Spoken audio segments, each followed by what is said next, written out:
जैसे कि मैंने कल पढ़ाया था कि समास कितने प्रकार के होते हैं। तो समास यानी कि समास 6 प्रकार के होते हैं। समास 6 प्रकार के होते हैं। पहला प्रकार है आपका, सबसे पहले समझा देती हूँ कि समास क्या है।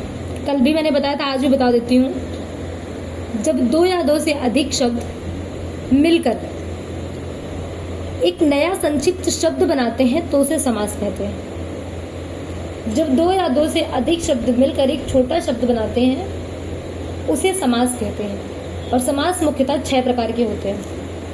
पहला नंबर पढ़ा दूं आपको, द्वंद्व समास, जैसे माता पिता। तत्पुरुष समास, जैसे जलपान, जल का पान। कर्मधारय समास, जैसे नील कमल। कर्मधारय समास में क्या होता है, पहला शब्द दूसरे शब्द की विशेषता बताता है, वहाँ पे कर्मधारय समास होता है, जैसे नील कमल, नीला कमल। द्विगु समास, जैसे पंचपात्र यानी कि 5 पत्र।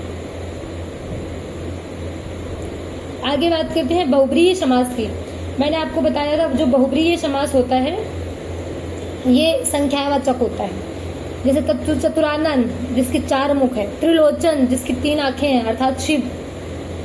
बात करें नालास्त की, तब अव्ययी भाव समास होता है 6वां, जैसे उपर्युक्त मैंने आपको बताए थे वैसे ही है ना।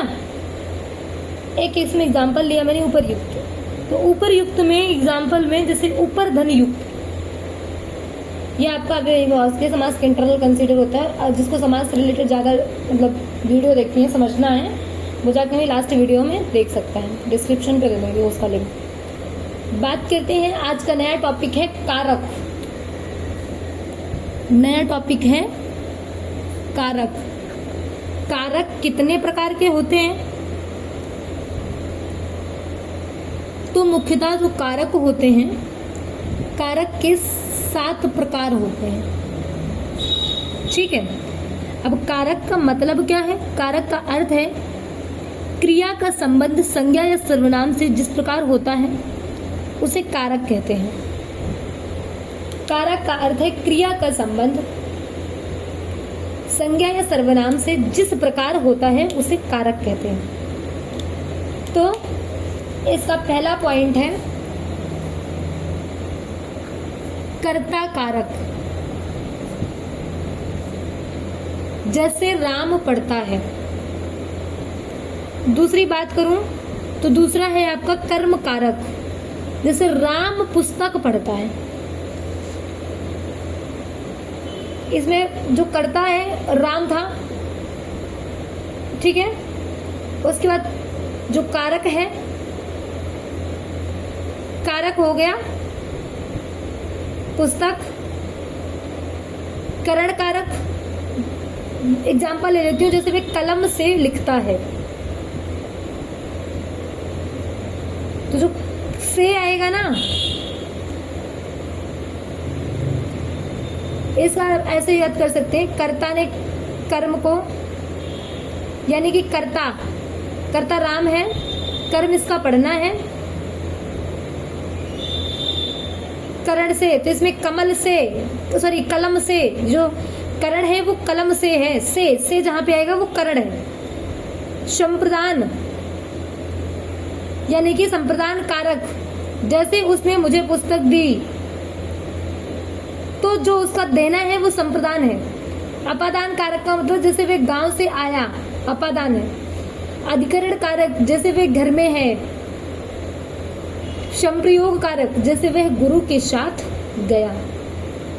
7 कारक है, वो मैंने आपको पढ़ाए हैं, तो गाइस ध्यान से वीडियो देखिएगा। अब मैंने आपको बता देती हूँ वचन, जिसे आप स्टेटमेंट जानते हैं या फिर आप प्रॉमिस के नाम से कह सकते हैं। वचन, वचन कितने प्रकार के होते हैं, वचन का मतलब क्या है, सबसे पहले ये समझिए। वचन का अर्थ है संज्ञा या सर्वनाम की संख्या का बोध कराने को वचन कहते हैं। वचन का सिंपल सा अर्थ है संज्ञा या सर्वनाम की संख्या का बोध कराने को वचन कहते हैं। और वचन मुख्यतः 2 प्रकार के होते हैं। पहला प्रकार है एक वचन, दूसरा है बहुवचन। यानी कि एक वचन जहाँ पे एक वस्तु या व्यक्ति या एक स्थान हो, दैट इज एक वचन। जहाँ पे बहुवचन जहाँ पे एक से अधिक वस्तु, व्यक्ति या कोई जगह हो उसे बहुवचन बोलते हैं। एक वचन में एग्जाम्पल जैसे लड़का, बहुवचन में जैसे लड़के। अब आगे बात करते हैं काल की।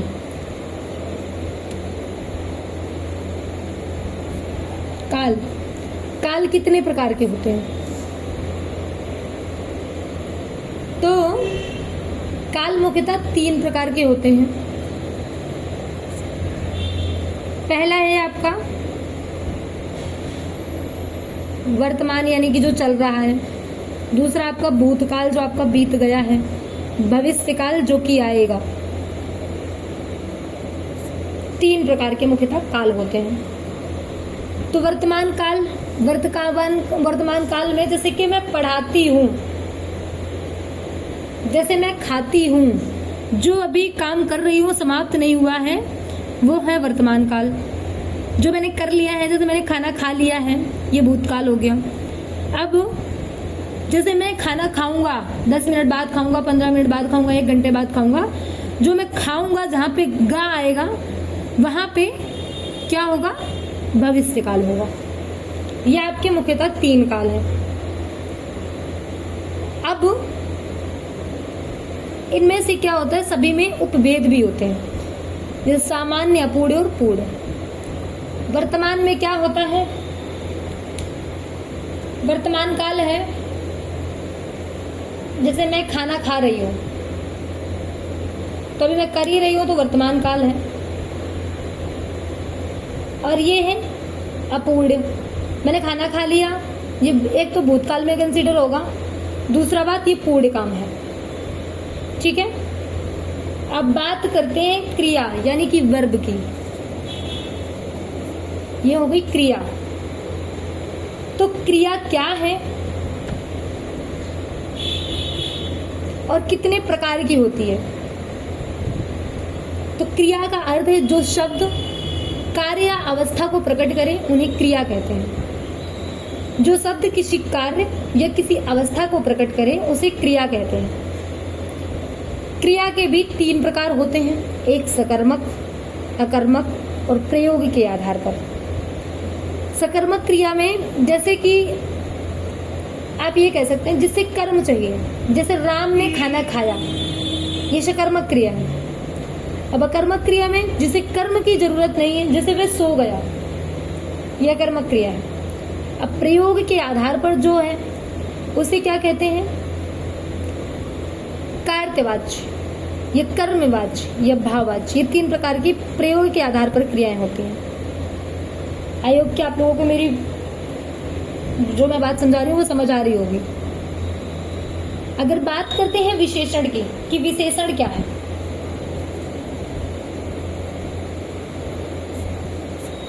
विशेषण, विशेषण कितने प्रकार के होते हैं? तो विशेषण मुख्यतः 6 प्रकार के होते हैं। अब विशेषण क्या है, सबसे पहले मैं ये बता देती हूँ। विशेषण का मतलब है जो संज्ञा या सर्वनाम की विशेषता बताए, जो संज्ञा या सर्वनाम की विशेषता बताए उसे विशेषण कहते हैं। और विशेषण मुख्यतः 6 प्रकार के होते हैं, जैसे कि गुणवाचक। गुणवाचक में सुंदर लड़का, सुंदर उसका गुण है। जैसे कि पढ़ाई मैंने कि विशेषण मुख्यतः 6 प्रकार के होते हैं। इसमें पहला प्रकार है आपका गुणवाचक।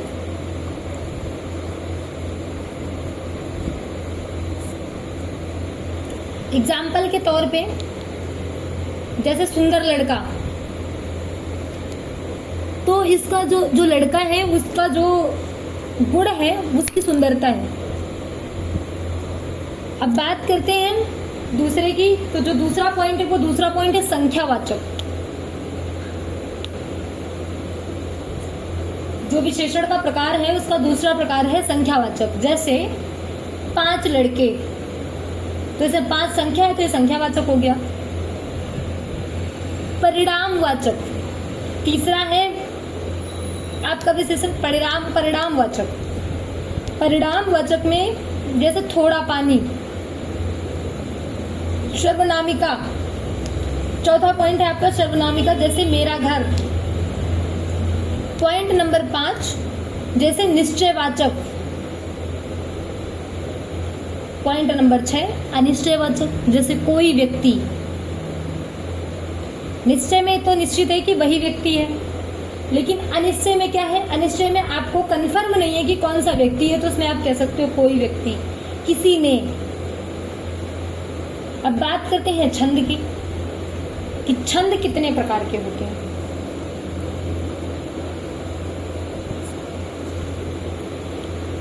यानी कि छंद कितने प्रकार के होते हैं और छंद होता क्या है।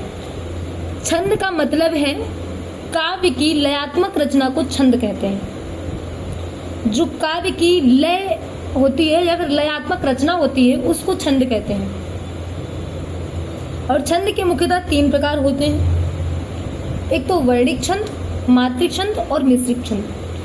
तो वर्णिक छंद में क्या होता है, वर्णों की संख्या समान होती है। वर्णिक छंद में वर्णों की संख्या समाप्त होती है, वर्णों की यानी कि काखा गागा अंगा की। जैसे शार्दुल विक्रीडित। शार्दुल विक्रीडित में क्या है, वर्णों की संख्या समान है, तो यहाँ पे वर्णिक छंद है। मात्रिक छंद की बात करूं अगर मैं, तो मात्राओं की संख्या समान होती है। जैसे दोहा, चौपाई, सोरठा। अब दोहा कैसे सुनाऊं, दोहा तुम ये कह सकते हो, जैसे कि कोई दोहा मुझे याद भी नहीं है। आप किसी के भी दो, रामायण से भी दोहा उठा सकते हो। रामायण में बहुत सारे दोहे हैं। आप ये दोहा ले लीजिए, जैसे बंदा हूं, नहीं दूसरा बताती हूँ। देवी पूजिपत कमल तुम्हारे, सुर नर मुनि सब होए सुखारे। ये क्या है, ये आपका दोहा है और ये मात्रिक छंद भी है। ठीक है। अब आगे बात करें मिश्रित छंद की, तो वर्ण और मात्रा दोनों का मेल होता है, वहां पे मिश्रित छंद होता है। अब बात करते हैं हम मेन पॉइंट अलंकार की। अलंकार क्या है, कितने प्रकार के हैं। तो अलंकार का मुख्यतः जो अर्थ है, कविता में सौंदर्य बढ़ाने वाले तत्वों को अलंकार कहते हैं। कोई भी कविता किसी भी कवि ने लिखी हो, उस कविता को जो सौंदर्य बढ़ाने वाले तत्व होते हैं उसे अलंकार कहते हैं। और अलंकार मुख्यतः 2 प्रकार के होते हैं, शब्दालंकार और अर्थालंकार। शब्दालंकार क्या होता है, शब्दालंकार में होता है शब्दों की सुंदरता, जैसे अनुप्रास और यमक। शब्दालंकार के 2 अलंकार हैं, 2 भेद हैं, अनुप्रास और यमक। यमक अलंकार क्या होता है, जहां कोई शब्द 2 या 2 से अधिक बार आया हो और उनका अर्थ अलग अलग हो, वहां पे यमक अलंकार होता है। यमक अलंकार में मैं आपको 2 एग्जाम्पल दे देती हूँ, जैसे कनक कनक से 100 गुनी, मादकता अधिकाय, या पाए बौरा या खाए बौरा। एक कनक का मतलब है धतूरा और दूसरे कनक का मतलब है सोना। तो सोना जो होता है उसको पा के लोग पगला जाते हैं, और धतूरा जो होता है वो खा के बौरा जाते हैं, है ना। तो यहाँ पे शब्द अलंकार 2 हैं, एक अनुप्रास और एक यमक। इसके 2 भेद हैं। यमक का मैंने आपको एग्जाम्पल दे दिया है। अब बात करें अर्थालंकार, तो अर्था अलंकार का मतलब है अर्थ की सुंदरता। शब्द अलंकार में शब्दों की सुंदरता थी और अर्थालंकार में अर्थों की सुंदरता है। तो जहाँ पे अर्थ की सुंदरता है, जैसे ये उपमा, रूपक और उत्प्रेक्षा। अब उपमा में क्या है कि मैंने किसी व्यक्ति की उपमा दे दी कि वो बहुत सुंदर है, दैट इज उपमा। रूपक किसी के रूप को लेकर मैंने सुंदरता दे दी। उत्प्रेक्षा यानी कि बढ़ा चढ़ा के बात करी, वहां पे उत्प्रेक्षा अलंकार होता है। बात करते हैं रस की। ये आपके अभी बेसिक पॉइंट है, अभी मैं इन चीज़ों को और भी डिस्क्राइब करूँगी दूसरी वीडियो में, वो वीडियो मैं जल्दी ही लाऊंगी। अब रस की बात करें तो रस कितने प्रकार के होते हैं। जैसे रस की बात करें तो पहले तो ये पूछती हूँ कि रस कितने प्रकार के होते हैं और रस का मतलब क्या है? रस का मतलब है कविता या साहित्य में जो भावनाएं उत्पन्न होती हैं, कविता या साहित्य में जो भावनाएं उत्पन्न होती हैं उन्हें रस कहते हैं। और इनके 9 प्रकार होते हैं। श्रृंगार, अगर पहला रस की बात करें तो श्रृंगार रस है और उसे प्रेम के नाम से भी जानते हैं। हास्य रस, जहाँ पे हंसी का वर्णन हो वहाँ पे हास्य रस होता है।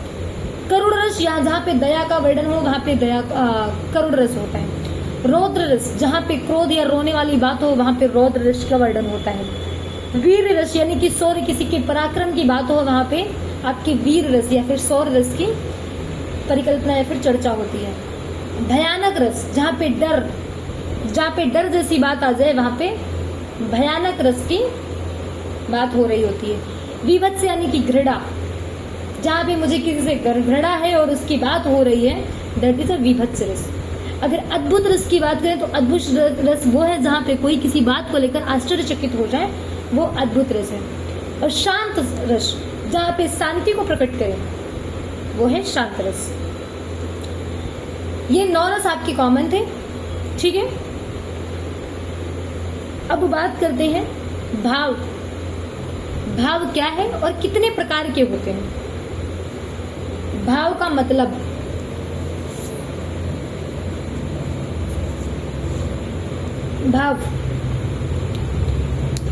भाव का मतलब है मन की स्थिति या भावना को भाव कहते हैं। मन की स्थिति या भावना को भाव कहते हैं और इसके मुख्यतः 3 प्रकार होते हैं। स्थायी भाव, व्यभिचारी भाव और सात्विक भाव। स्थायी भाव जैसे प्रेम, क्रोध, ये आपके स्थायी भाव है। सभी को प्रेम होता है और सभी को क्रोध आता है। व्यभिचारी भाव की बात करें जैसे घृणा और लज्जा, ये आपकी व्यभिचारी भाव है। और अगर बात करें सात्विक भाव की तो सात्विक भाव जैसे रस, अश्रु, रोमांच, ये आपके सात्विक भाव है। तो गाइस आपकी वीडियो यहीं तक। इसके बाद जो वीडियो आएगी वो आपकी एक एक पॉइंट को डिस्क्राइब करते हुए आएगी, तो नेक्स्ट वीडियो को मिस नहीं करना है, ठीक है।